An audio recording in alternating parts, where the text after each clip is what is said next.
Today is a holiday in Sao Paulo, and today is July 9th. It was the constitutional revolution in 1930, 32, if I'm mistaken. 4th of July was also an interesting holiday, and a lot has happened. And I just want to record some thoughts about the American experiment. It's nothing is perfect, but we have been able to do so much. And President Trump, has been extremely successful lately. And as an economist, I've said before, there are a lot of things that were never tested. And there's the need to revamp commerce, to restructure a lot of things. And right now, we all are looking at the sausage being made. We are looking live how the sausage, this is something that, what it was, English Prime Minister Churchill said once that if we knew how the sausage or politics was made, we would be horrified. So now we, the public, we, the people, are looking into a lot of things. There's some discontent with Penn Boundy, the Attorney General, about Epstein, the scandals, and we're all questioning the reality, everything we look at, food, and my take on this, and I'm sure you heard a lot of different takes. My opinion, or my vision, or my point of view about all of this is the best time to be alive, and American democracy has to be, I would say, continue and refine. And why is it? There's a lot of controversy about countries. What happened in Iran, what happened in Israel, the conflict between Russia and Ukraine. And the fact of the matter is the world needs to look at things in a very different way. When people talk about the deep state or war hawks, the military industrial complex, something that Eisenhower mentioned this right after the World War II. The manipulation and all the things that go under the radar. Maybe it's good, maybe it's bad. Who am I to judge in this conversation here? But what I'm here to say is that we need change. And we need to look at things in a different way. Yes, war has always been used as an instrument of power and of economic dominance, where we can go hundreds of even thousands of years. The only issue that I have is that since 1945, war became obsolete as that same power. So we do still spend trillions, when I say we, if you're talking about US, NATO allies, Russia, China, for what?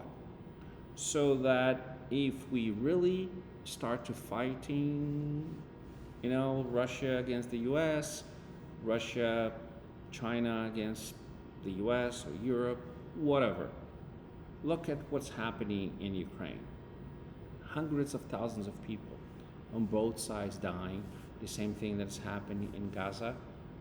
To what extent? For what reason? So that we taught, so that we play with nuclear war, nuclear Armageddon. And who is behind this?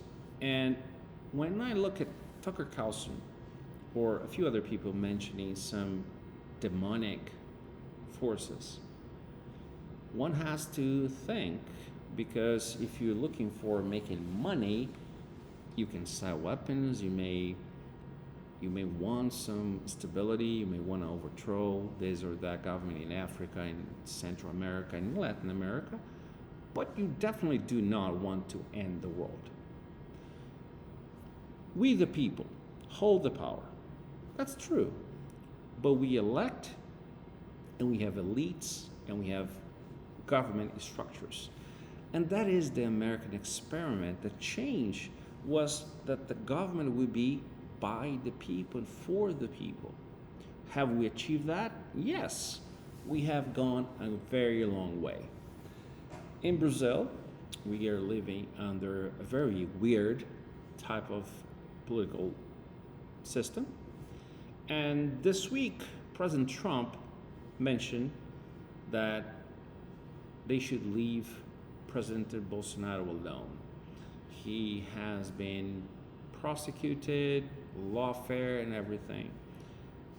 But I have a silver lining to you, both people. I mean, everybody that is listening to this, if you ever actually does this. This is good.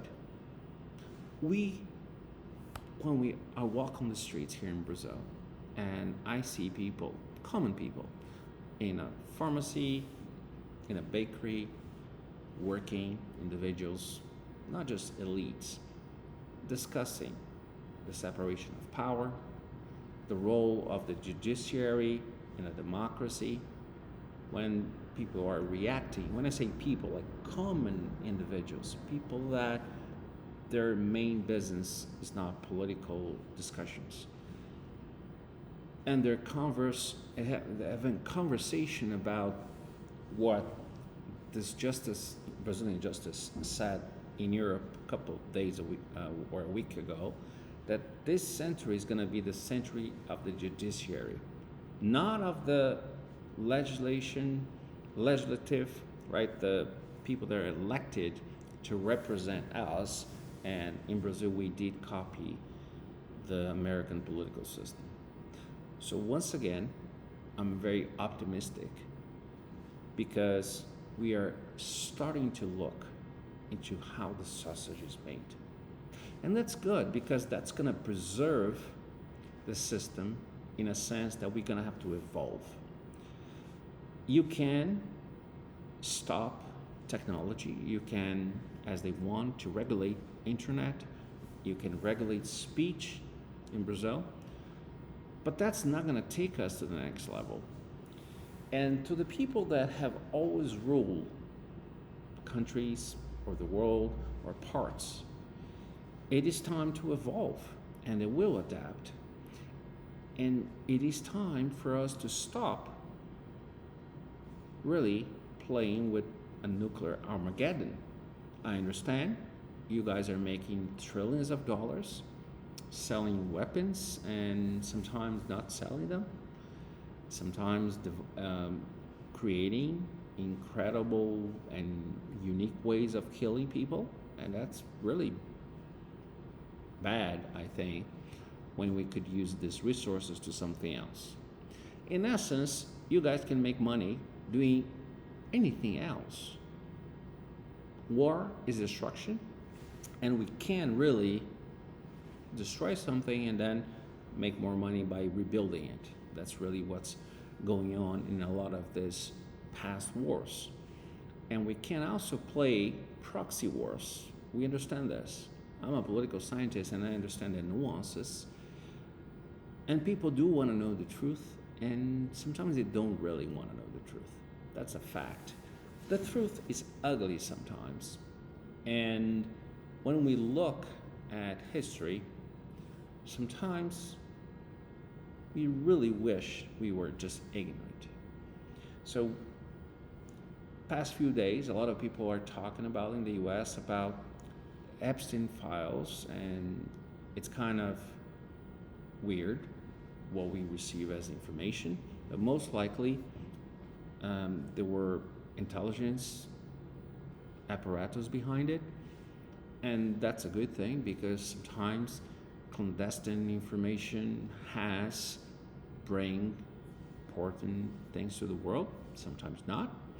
President Kennedy said he wanted to destroy the CIA. That was 1960.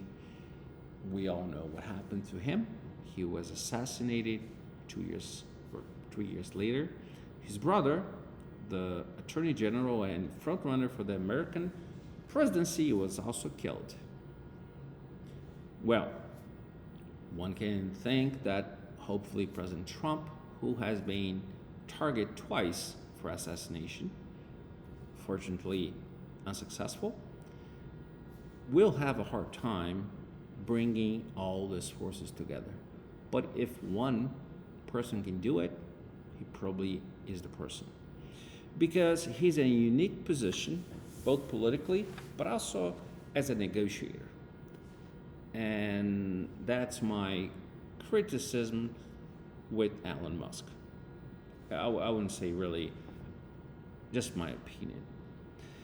It should be very frustrated to someone like Musk, who is able to do a lot of things in his companies, to have to deal with political systems, with the political engine, the bureaucracy, the different interests. And politics is a game of compromise. And Trump understands this.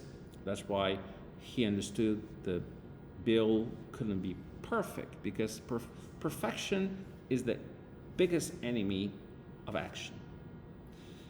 But I hope these two men who have been fighting side by side to have a different world, and I believe it is time for us to question a lot of this spending, not just because it is immoral, but just because we have other things to spend and we do have problems to solve.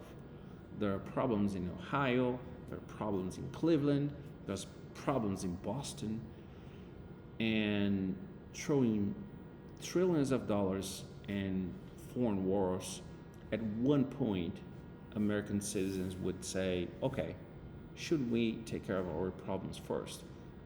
That's a biblical and ethical way of looking at things. Take care of your home, your family, then take care of your neighbors, take care of your region, and so forth. That's embedded in our ethics.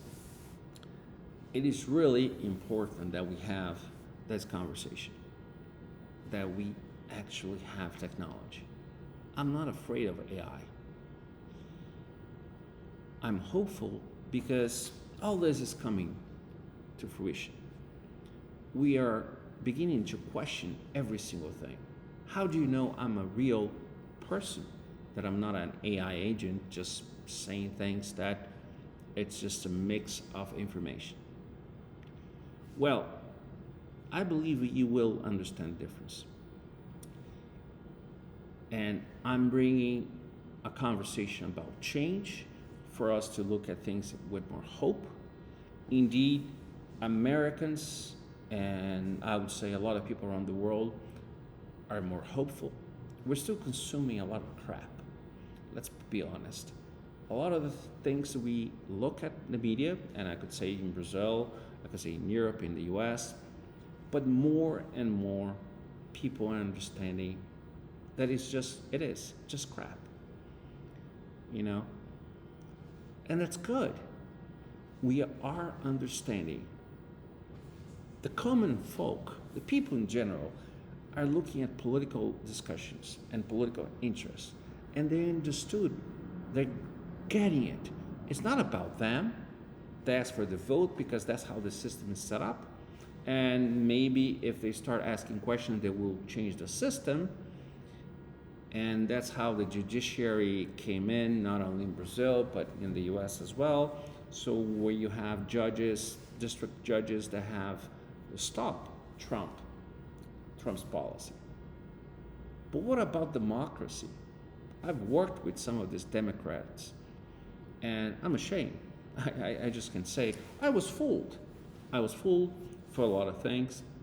I was fooled in 2016. I was in the US, I was living in Brazil, but I was fooled by the propaganda around Trump when he won and when he lost in 2020. Really, we were fooled. We just have to agree and accept. But I'm not going to be fooled again. And when I looked into the books from RFK Jr., for example, it just the incentives are wrong in a lot of things related to health. And these companies can still make money. We believe in the capitalist system. But when you have monopolies, when you have regulations that really become a little club, well, that's not really capitalism. So people like Senator, I forgot his name now, but like he voted against the bill, but he's a very big libertarian. He has a point. It is time for us to bring all these voices and rethink, because the system is perfect, but America is more than just a constitution. The institutions and the different interests, but the idea behind it, we have to say is really perfect. For the first time in history, in 1776, men, flawed men, but men with honor, with men that fear God, they put into writing for the first time that all these rights were given to us by our Creator. Not government, not forced by God. To this day, in the US currency, there's a word, in God we trust. And there's a long way for that perfect union to come to fruition. Because we are flawed men and women. And we need to understand that all of this is for our growth. But the people will need to understand how it is to be a citizen. That's kind of how it was in Rome. To be a Roman citizen meant something. And that's what I believe all of us around the world need to look at our countries and be good citizens. And that's really just, it's not just carry a passport. It's understand how to vote. It's understand our own rights, but also what we have to do. We can't wait for someone else to solve our problems, for government, for Trump, or for Bolsonaro. We're hopeful that we all will start doing our job, because citizenship meant rights, but also responsibilities. And my other take on the whole situation in America, we have been fooled, and with that we kind of start consuming a lot of stupid information, stupid ideas. So it's time for us to bring back the discourse and really question. So this is an amazing time to be alive, because we are doing that has to be, should never be stopped. So if there's racism, we should question what's happening, how to solve it, and bring solutions. That's really all about the idea of bringing ideas. And the First Amendment is because bad ideas will be destroyed by good ideas. So discourse and speech should never be regulated. And that's really important. So America is a beacon for the world. There are problems because America is not a one thing. There are different interests. The same thing with Israel. I've always talked about this. Israel, it's just more than a country. It's a promise given by God in the past to Abraham and to all of us. But has that become somewhat strange at some point? And even within Israel, you have different interests. You have different political views. Nothing is unified, perfect agency or unit of people. But still, we need to get all that is good about America, the ideals behind America, the promise of Israel, and Brazil. And I've always had this idea of this triad. And really, people were very hopeful in Brazil. Not anymore. People are complaining a lot more, and stop complaining about your government, about your president, or your former president. Stop complaining about your team. Just live your life. Be a better person every day. So we had, my take, this happiness that is unfortunately disappearing. People are sad. People are complaining. People are really sad. You know what happened? I've read this once and I thought it was completely BS. But that we create even like the aura around the country, that we create even natural disasters. It's kind of the manifestation of like our bad thoughts. I'm like, well, that seems like crap, right? But look at this. We never really had a hurricane in Brazil. We always thought of us really lucky because we had a lot of problems, corrupt politicians. We always made a joke, but wasn't serious in the sense that we were not sad about it. We carry on doing business, working, and the country, and I know the importance of good government. Don't get me wrong.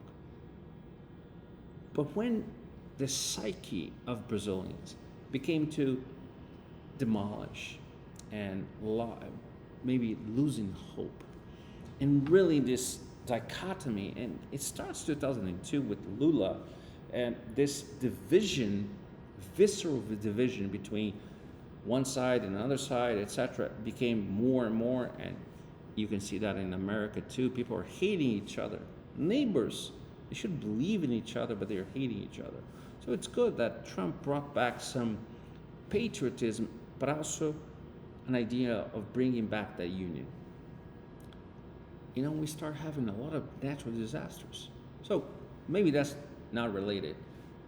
But when we take God, and we talk about God, when I say we, a society in the Enlightenment years, and the fight between science and religion did a few crazy things, you know, burning people on the cross, I mean, not on the cross, but burning people during the Inquisition and so forth. So we need to look into this and bring that back. But I'm hopeful because more and more people are understanding there's also a spiritual battle. And our brothers and sisters, they might be on the wrong side, but they're still our brothers and sisters.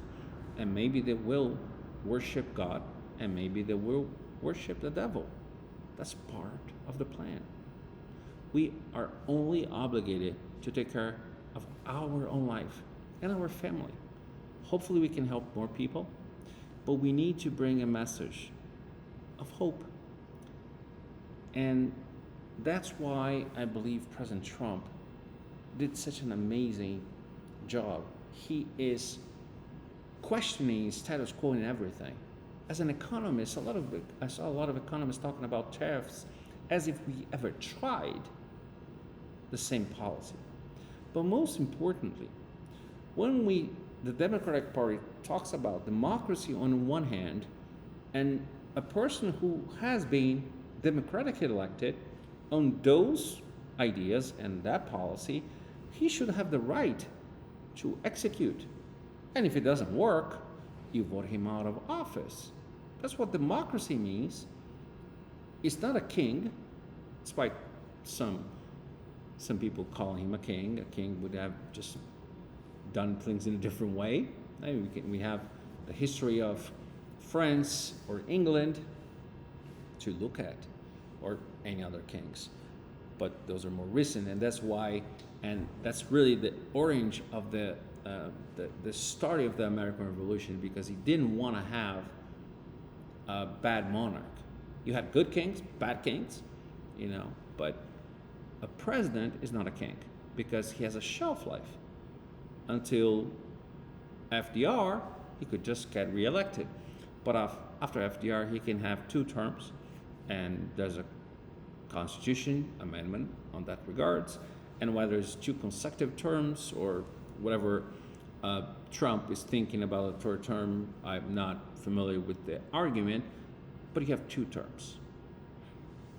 And we all realize that the, co- the so-called deep state, and that's really not a bad word in a sense that shouldn't be, it became because the bureaucracy became the problem. They're not elected, they don't get out. So if a system is supposed to refresh, so you don't have a monarch or you don't have oligarchies, and you have senators who stay forever calling out the so-called oligarchs, but they also fly private jets and they haven't done anything when they could. Remember, you have Obama for 8 years, Trump, a Republican, and you had Biden for another 4 years, and a lot of these claims of, democracy and the rights of the poor, they haven't done anything. By now, people are waking up, and I hope they are. A lot more are waking up. That we need discussions. We need the truth, and that's really a pursuit that it's very powerful.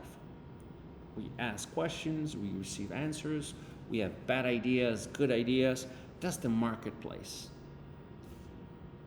But I don't think it's a good idea to have nuclear war. So it's not a good idea to have a war with Russia or with China, with anyone. Matter of fact, wars are not a good idea right now.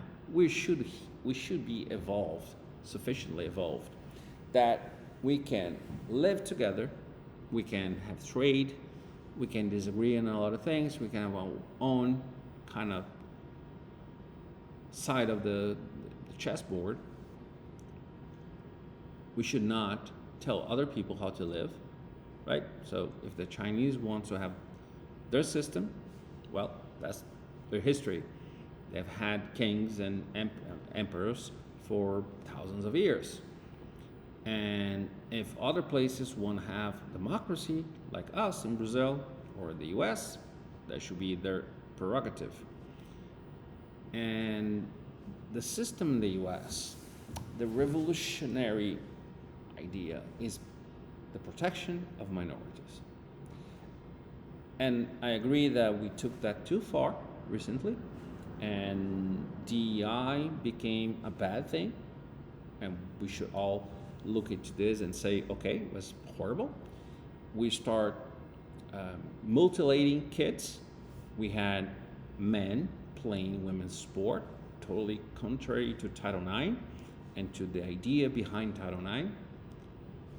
But let's look at this with good eyes. We were looking into protecting the people, the rights of these individuals. Let's not bring that into good or bad. That dichotomy, it's really fragile. The important point is that all these issues are bringing up things that were hidden, perhaps ideas that were never really explored. A real democracy needs to be questioned. Power needs always need to be questioned. And I thank you, President Trump, to bring a new, fresh look at the world. We're all hopeful that everything you say or you promise is really what you meant. Hopefully, and God, trust us that you will be able to accomplish most of it. That in Brazil, next year, we can have free elections, and where the people can choose whoever they want.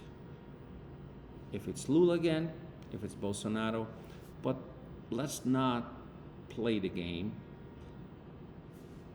and let's not have a judicial or a judge or a few judges decide what we, the people, want to do. It is time, because more and more we're all fed up of the propaganda. Even the bad propaganda about capitalism or about socialism. The fact of the matter is, as a society, we should bring some of these ideas and try to understand why they have endured. The issue around health, that RFK is bringing up. It's important. We should not have an unhealthy society and still spend trillions. We should have some sort of protection for people, and we need safety nets because unfortunately communities have lost the touch that was simple. You take care of your own, you take care of people around you. You really didn't need a safety net or a democracy or institutions to take care of the poor. That was part of it. Religion, it's said to be taking care of the widows, of the orphans, of the foreigners, and even that has been played with. You have millions of people walking through the border that was just open, the US. And in general, people are good. They want to welcome people that are fleeing persecution, poverty. But what about them? What about the destruction of a safety net or the social fabric in Europe or in the US? So, yes, there's a lot of things for us to discuss, and we should have positive policies around the world so that nobody needs to leave their country because of hunger or wars or poverty. But at the same time, let's take care of our lives. Let's look for change inside us. Let's be hopeful that all these discussions are coming out.